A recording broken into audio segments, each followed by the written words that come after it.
Right, stop doing 90-day plans. Let me tell you why. Have you ever set wonderful goals, 90-day plans, only to find yourself by the time you get to the end of the first week wanting to change it? Or by the time you get to the end of the second week, you've no longer looked at it, it's in the drawer, it's tucked away, and it might as well be just in the suggestion box, i.e., the bin. I'll tell you how you fix that and why 90-day plans are no longer really effective right now. So, what tends to happen with your 90-day plan is typically, if you follow any of the advice online, they'll say, pick maybe 4 big, hairy, audacious goals that you really want to achieve over the next 90 days. And then they'll say, this is what we're going to do. We're going to start week 1 and we're going to go all the way through week 13. And you're going to put them down. You're going to say things like, I want to achieve this and I want to achieve this. I'd like to do that. I'd like this and this and this. And maybe I want some of that and that and this. And you just end up with this big mess. And it looks like you're being productive. It actually looks like there's a great path forward because you have all these different things that you want to do. But then when it comes to executing on these things, you're just left scratching your head. You're like, I have got no idea where to even start, let alone finish it and get it completed.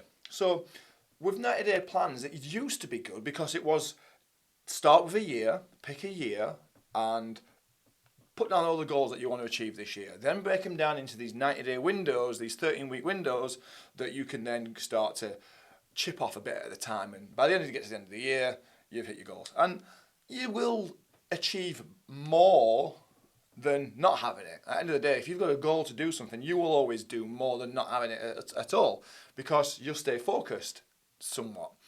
The problem with 90 days, though, is it's long. It's not a year long, but it's long. So by the time you get there, you're like, I don't feel like I'm making a lot of impact. I don't feel like I'm making a lot of progress. It doesn't feel like I'm really getting the results. And because a lot of the time these goals are big, hairy, audacious goals, BHAG, I think that's the terminology they call them, because they are these big lofty goals, it's actually quite frustrating when you have a 90-day plan. Now, I'm sure that you're watching this right now and you're probably nodding along and saying, do you know what, John, yeah, we've been to workshops, we've downloaded the 90-day plans online. And look, at the end of the day, I used to teach the 90-day plans myself, but it's through teaching it that I see the patterns, I see what's happened, I see that people, they don't follow through with it because it's too long. It's long, it's linked to a goal that's much bigger than 90 days, and it just makes you feel like you're not really achieving. Now, for the very few people, they might be able to take a 90-day plan and it'll work wonderful, but they are far and few between, and it all depends on what your personality type is like. For most people who are entrepreneurial, they want to switch around from one thing to the next, to the next, to the next, to the next, and that's not going to work very well for you if you're following a 90-day plan. So, how do we do it? The better way of doing this is to follow a short burst of planning. And this is a 6-week cycle. And the idea is that you're not going to focus on lots of different things. You're going to focus on the few things that you need to work on right now. So you pick out all the different areas in your business that you have. Now, when I'm coaching somebody, we work on 5 key areas. So the 5 key areas first, let me just explain this, is one is to have a map. Where are you now? Where do you want to go? What's getting in the way? And what steps do you need to take to get from where you are to where you want to be? That's the first thing that you need to do. It's pretty straightforward. And that's what forms part of this 6-week cycle when we work together.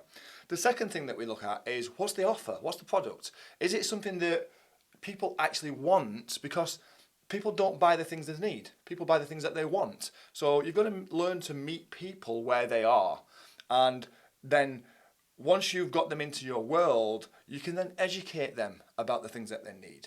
But initially, you've got to try and help them get what they want, not what they need. At the end of the day, we all need to probably not eat takeout food quite as often. Or we all need to maybe go to the gym more than the 5-6 weeks before we're ready to go on holiday. But we don't do it because we don't want to do it. We only do it because we want to do it. We start going to the gym 6 weeks before we go away because we want to do it.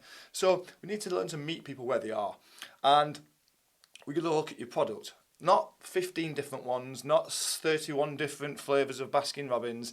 We're going to get ice cream, that is, just in case. If you look at the logo, it's really cool actually. The Baskin Robbins, I think unless they've changed it, I don't think they have, but I'm not sure. It's got 31 in the logo from the B, and the R says 30. I'm gonna see if I can put it in the video so you can see. But we want to get really clear on your offer, your product. So don't pick loads and loads of products. Pick one that is going to be good for the client because they want it. It's going to be profitable for yourself, and it's going to be easy for you to be able to execute and deliver. You don't want to have to keep creating something different for every single time you sell a product or service. The third thing that we then do is we look at your marketing, because marketing really is designed to take people through a journey. So you've got to show up with the right message to the right person at the right time, and that's what good marketing does. And if you don't know who your audience is, if you don't know what offer you're selling them, if you don't know the struggles, the challenges, the pain, the wants, where they are in the buyer journey, marketing is going to be a nightmare. It's going to be, yeah, that didn't work. Oh, maybe we've got some, yeah, don't know. It's just going to be hit and miss, guessing all the way. So we want to stop from guessing. The fourth thing that we do is sales. We look at your sales process, and does it exist? If it does, great. What's working, what's not? Let's tweak it. And if it doesn't, let's put one in place. At the end of the day, sales is a constant in your business. The two things that you should always do in any business, no matter how big, small, advanced, established you are, there's two areas that you should always focus on. The first is you, personal development. You should always make sure that you're developing yourself, because every different level that you face is going to require a different devil. So you've got to skill up. The second thing that you should always focus on, sales and marketing. Without sales and marketing, your business is dead in the water. And then the fifth thing that we work on is numbers. We've got to know your numbers, your KPIs, your key performance indicators, your leading numbers, your lagging numbers. We need to know what this is. Now, we're not talking about a big P&L, a big profit and loss sheet. We're talking about some basic things that we can look at. And as a result of that KPI sheet, we can look at it. It's like a scorecard, and we can say, yes, we're on track. Yes, we're on track. No, we're off. No, we're off. Whoa, we're way out. How do we get back on track? So this is what we need to look at. They're the 5 things that I pick to work with when I'm working with clients. Well, and what we then do is we'll then pick from that 1 or 2 things to work on. So we're not going to try and focus on 4 big lofty goals. We're going to look at 2 things, 1 and 2. And we want things that are both going to be high impact, that's going to make a big difference for your business, and we want them to be quite low effort. We don't want you having to go away and build something that's going to take weeks, months, or even like a full quarter to develop, that's going to make a nice to have rather than something that's going to really move the needle. So we need to focus on the things that's both high impact, low effort, allows you to accelerate quick. What we'll then do is we'll then plug that in to a 6-week cycle. And from there, you execute for 6 weeks. Now, what we tend to do when we work together is we'll check in every 2 weeks to see if you're on track. And if you are, fantastic, keep pushing. If you're not, we'll find out why and put you back on track. Or if you're kind of struggling and stuck a little bit, we'll kind of take the piece out, have a look at it, see how it is, what's not working about that, take it out, replace it, put it back in, and away you go and get that cycle finished. At the end of the cycle, what we'll do is we'll ask ourselves basically 3 questions. What went well? What could be improved? And what results did we get? And then from there, it gives us a real good review to look at when we do the next cycle. Now, if this is something that is a little bit of a slightly bigger project, we'll either look at this project again for the next 6-week cycle, or we'll park it because we've done what we need to do. And when you start doing it this way, you find that you'll get more done in 6 weeks than you get done in 90 days, in 13 weeks. It's just much more effective, it's lightweight, it's fast, and it's impactful because you're only really focusing on stuff that's going to make an impact and move the needle in your business. So it all starts with clarity. You've got to have a map. You've got to know where you are, honestly. You can't lie to yourself. Talking about this with one of my clients last week, it was actually. He's really into Bob Proctor right now, which is fantastic, by the way. Bob's a massive influence on my life. He's somebody that I've been into from since I was like 20 years old. And one of the things that Bob always talks about is getting honest with where you are. You can't move from where you are to somewhere else if you're not honest about where you are to start with. So it's the same for your business. You've got to be honest about where you are. But that happens from having a plan. And then when you have that plan, it means that you can say, right, here I am right now. This is the current situation. That there is where I want to be. You're never going to be able to move to somewhere else if you don't know where you are to start with, and you're never going to leave there if you don't know where you want to go to. So a lot of the time, businesses kind of just get in, do the business, and just keep on showing up and working hard. And I salute you for that, but it's not going to move you towards anything because you don't know what anything is. So you've got to get really clear on that plan.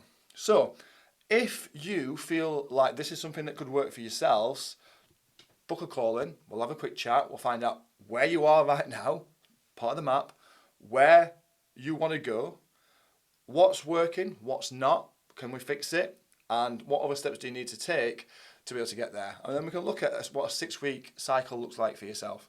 The idea is that from these cycles, assuming you're only going to work around 47 weeks a year because you're going to be on holiday, or hopefully you are going on holiday, you definitely should be going on holiday as an entrepreneur, as somebody that's running a business, because you need that downtime, you need to recharge. So let's assume that you're working 47 weeks a year. By doing these 6-week cycles, you get to run 6 really high impact, needle moving sessions. These cycles really make a big impact. So if you're interested in finding out if this can work for yourself or how it can work for yourself, book a call. I'll put a link somewhere. Wherever you're watching this, there'll be a link somewhere to book it. Book a call. It's a 15-minute call. Ask you a few simple questions. It's not a sales pitch. I'm not going to try and sell you anything. At the end of the call, I'll tell you whether or not I think you can help you. And if I can't, I'll try and even point you in the direction of somebody else that can potentially help you. Something I've done quite often. A lot of the time, I've got different coaches that I know that within my community who are sometimes a better fit for people that I work with. So I've sent a lot of business elsewhere because I don't necessarily think that I'm the best person for you as well. So this is something that I'll do on the call. It's not a sales call. If you decide that you want some help, we'll talk about what that looks like next. But for now, get your 90-day plan. Tear it up, throw it in the bin, chuck it in the suggestion box, which is the bin obviously, chuck it away, sketch out a window that looks like this. Put it back up. So pick 2 things that's going to impact your business the most. Are they easy to do? That's not going to take a load of effort to try and get them to kind of get going. And then give yourself a 6-week window where you're going to focus on that every day for 6 weeks and really make it come alive. And then at the end of it, assess it. If you want to use a sheet like this, just sketch it out on a bit of paper. Or if you want some templates, book a call with me. We'll talk about it. I'll give you some extra templates that you can download and you can start using straight away as well. But for now, go and get that 90-day plan, throw it away, and we'll see you in the next videos.